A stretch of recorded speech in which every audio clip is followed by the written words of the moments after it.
बिस्मिल्लाहिर्रहमानिर्रहीम। Hi dear students, अस्सलाम वालेकुम। आपका होस्ट Fazle Bajwa computer science lecture के लिए हाजिर है। So dear students, today's lecture number 38।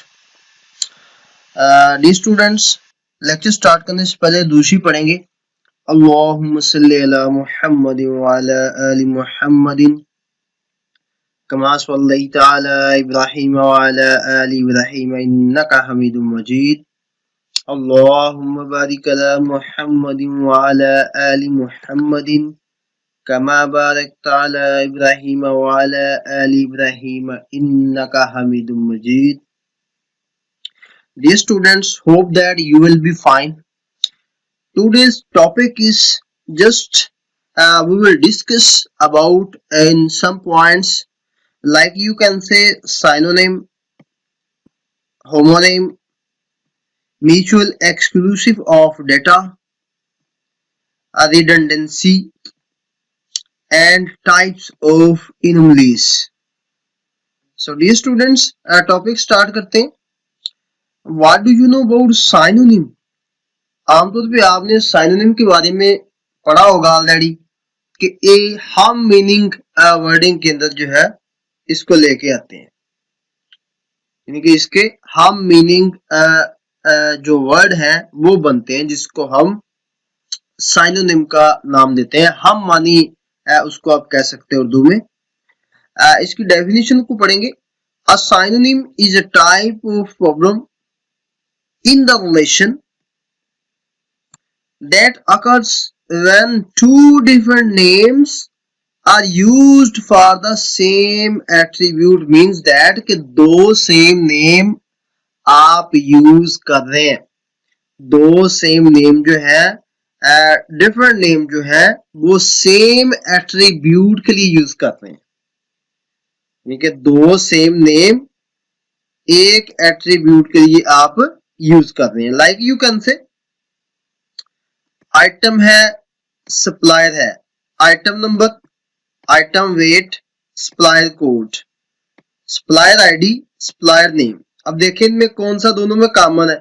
Supplier ID और सप्लायर कोड दोनों एक ही चीज है। तो देखें ये जो दोनों चीजें हैं, ये जो दोनों आपके नेम्स है आइटम और सप्लायर, ये आपके सेम एट्रीब्यूट के लिए यूज हो रहे हैं।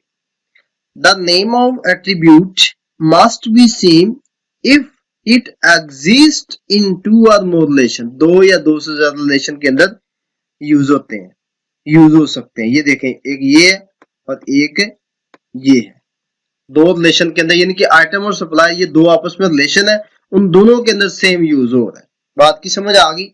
इसको हम साइनोनिम की कैटेगरी के अंदर लेके आते हैं। ये एक ऐसा प्रॉब्लम है। नेक्स्ट मूव करते हैं। Homonym. Homonym a type of problem in the relation that occurs when the same name, same नाम used for two different attributes। Same नाम है जो कि टू डिफरेंट एट्रीब्यूट्स के लिए यूज हो रहा है। बात की समझ आ गई जी। ये देखिए सेम नेम, ये देखिए ये सेम नेम है, कंपनी नेम और टू डिफरेंट एट्रीब्यूट्स, इसके लिए इस्तेमाल जो हो उसको आप किस कैटेगरी में लेके आएंगे? होमोनिम की कैटेगरी। तो यहां पे ये देख सकते हैं, about relation have homonym problem as company name attribute is used in both relation. दोनों रिलेशन में यूज हो रहा है। इट में क्रिएट कंफ्यूजन कि दोनों का सेम नाम है। Various name should be use supplier relation, supplier के अंदर हो रहा है, सप्लायर नेम और कंपनी नेम। ठीक हो गया जी। तो ये बेसिकली हमारे पास था होमोनिम का कॉन्सेप्ट। नेक्स्ट मूव करते हैं। redundancy. Redundancy is a type of problem in the relations that occurs when same information is unnecessarily stored in two different ways। यानी कि सेम इंफॉर्मेशन है और दो डिफरेंट वेज के अंदर स्टोर हो रही है। Like you can say employee ID, employee name, date of birth, age. हाँ ये दो आ गए जी, डेट ऑफ बर्थ और एज। ये अगर अज्यूम दैट, मैं आपको बता रहा हूं, उसने कहा जी अननेसेसरली, गैर जरूरी स्टोर की हुई है इंफॉर्मेशन, सेम दो तरह की। जब हमें डेट ऑफ बर्थ का पता चल जाएगा तो ऑटोमेटिकली एज कैलकुलेट हो जाएगी, पता चल जाएगा जी जो स्टूडेंट है वो 2000 में पैदा हुआ तो अब 2021 है, यानी कि 21 ईयर के अंदर जा रहा है। अगर एज का पता चल जाएगा फिर ऑलरेडी अज्यूम दैट पता चलता है जी इसकी एज बनती है 21, तो हम ऑटोमेटिकली पता चल जाएगा कि 2000 में इसकी पैदाइश हुई थी। तो इसलिए दोनों को यूज करने की बजाय हम एक को यूज कर सकते हैं, ये भी एक प्रॉब्लम है। हमें एक को यूज करना पड़ेगा, या एज यूज कर लें या डेट ऑफ बर्थ यूज कर लें। बात की समझ आ गई जी, क्लियर है? नीचे इसकी डिटेल में यही कुछ लिखा हुआ है कि या एज यूज कर लें या डेट ऑफ बर्थ यूज कर लें। नेक्स्ट मूव करते हैं जी, mutual exclusive of data. Mutual exclusiveness of data is a type of problem in the relation that occurs with the attributes whose values are specified yes no। ये mutual exclusive of data एक इस type का data होता है, problem होता है, जिसके अंदर जस्ट आप यस नो करते हैं, ट्रू फॉल्स करते हैं। ठीक हो गया जी। तो समटाइम्स टू और मोर सच एट्रीब्यूट कांट बी ट्रू और false at the same time for entity। assume that आप लिखते हैं जी सिंगल या मैरिड, आपके ये पास होता है ना, assume that कि आपकी शादीशुदा है या मैरिड है। अगर टिक आ जाए तो अगर मैरिड है तो टिक लगा दें, नहीं है तो सिंगल लगा दें। तो ये basically mutual exclusive of data की कैटेगरी के अंदर आता है ये वाला। या आप यस नो कर सकते हैं या आप फिर उसके अंदर ट्रू फॉल्स का जो ऑप्शन है उसको इस्तेमाल करते हुए इसको फिलअप कर सकते हैं। बात की समझ आ गई जी। नेक्स्ट मूव करते हैं आगे। हमारे पास एक छोटा सा टॉपिक है database anomalies, very important. Anomalies means that ये भी एक किस्म का प्रॉब्लम होता है। तो these types of anomalies are problem in relation that occur due to redundancy। ये तब occur होती है जब redundancy होती है, जब आपके पास redundancy होती है। ये देखें, जब दोनों इंफॉर्मेशन एक जैसी आ जाती है इसको कहते हैं रिडंडेंसी, के दोनों सेम चीजें आ गई। तो ये अनोमलीज तब हम इस्तेमाल करते हैं जब रिडंडेंसी होकर कर रही है। द प्रोसेस ऑफ इंसर्टिंग एक चीज, डिलीटिंग दो चीजें, मॉडिफाइंग तीन चीजें इस कैटेगरी में आते हैं। Data in the relation, it's important to remove anomalies. अब हमें ये इंपॉर्टेंट अहम मान लिया कि इसको रिमूव करना anomalies को, in order to perform different processing on the relation without any problem। तो डी स्टूडेंट बेसिकली इसके अंदर तीन तरह की आती हैं, इंसर्शन अनोमली, डिलीशन अनोमली और उसके बाद मॉडिफिकेशन अनोमली। तो इन तीनों को हमने वन बाय वन डिस्कस करना है। थ्री टाइप्स अनोमलीज जी ऑलरेडी आपको बता दिया। इंसर्शन, बेसिकली इंसर्शन का मतलब होता है डाटा को इंसर्ट करना, डाटा की इंसर्शन करना, डाटा को पुट अप कर देना, डाटा को राइट डाउन कर देना पेज के ऊपर, तो इसको हम इंसर्ट बोलते हैं। ये देखिए जितना भी है इंसर्ट की कैटेगरी में आ रहा है ये वाला। ठीक हो गया जी, ये तमाम का तमाम इंसर्ट की कैटेगरी में है जिसको हम कॉल कर सकते हैं। तो dear students, insertion, the insertion normally occurs when a new record, main चीज new record is inserted in the relation. नया रिकॉर्ड जब रिलेशन के अंदर इंसर्ट किया जाता है तो ये इंसर्शन की कैटेगरी के अंदर आता है।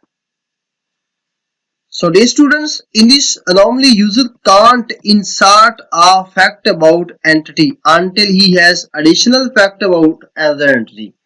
यूजर बिल्कुल भी एक फैक्ट एंटिटी के रेलेवेंट फैक्ट जो है वो नहीं इंसर्ट कर सकता, यहाँ तक कि उसके पास एडिशनल फैक्ट जो है उस एंटिटी के मुतालिक ना होगा तो तब तक ये नहीं इंटर कर सकता। यानी कि मींस दैट मुकम्मल और फुली एक्यूरेट इंफॉर्मेशन का होना लाजमी है।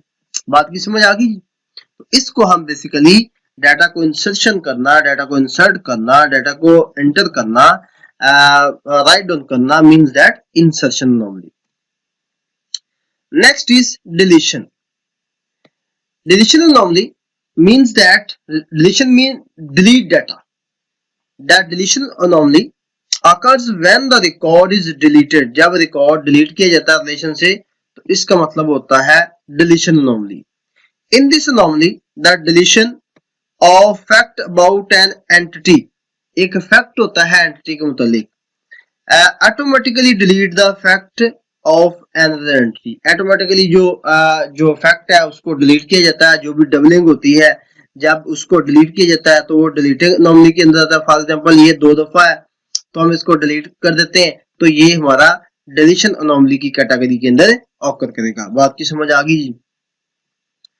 मॉडिफाइंग, मॉडिफाइंग मींस दैट के डाटा को एक्सट्रैक्शन करना, डाटा को अपडेट करते रहना, डाटा की जो नई आने वाली चीज है उसको वर्जन को अपडेट कर देना, इंफॉर्मेशन को अपडेट कर देना, तो इसको हम मॉडिफिकेशन अनोमली का नाम देते हैं। Modification anomaly occurs when the record is updated, main चीज जब रिकॉर्ड अपलोड किया था इन द रिलेशन।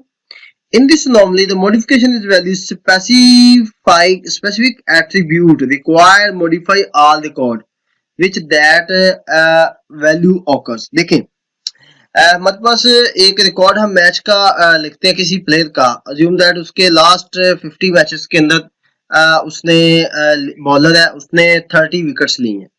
आगे वाला एक और मैच हो जाता है उसके अंदर मजीद वो 5 विकेटें ले लेता है तो 55 होगी उसकी विकेट्स। तो हम जब इसको मॉडिफाई करेंगे उसका मतलब कि हमने अपडेट कर दिया डाटा, तो इसका मतलब होता है मॉडिफिकेशन, यानी कि डाटा को अपडेट कर देना। बात की समझ आ गई स्टूडेंट्स? सो होप दैट कि आपने लेक्चर को अच्छी तरह से लिसन किया होगा, अंडरस्टैंड भी किया होगा। अगेन फिर भी आपको किसी भी किस्म का प्रॉब्लम आता है so you can contact on WhatsApp, call, message or any other social media freely in 24 hours। so dear students, आज का हमारा लेक्चर जो है वो एंड अप होता है, तो अपने होस्ट को इजाजत दें, अपना ख्याल रखिएगा। अल्लाह हाफिज, थैंक यू।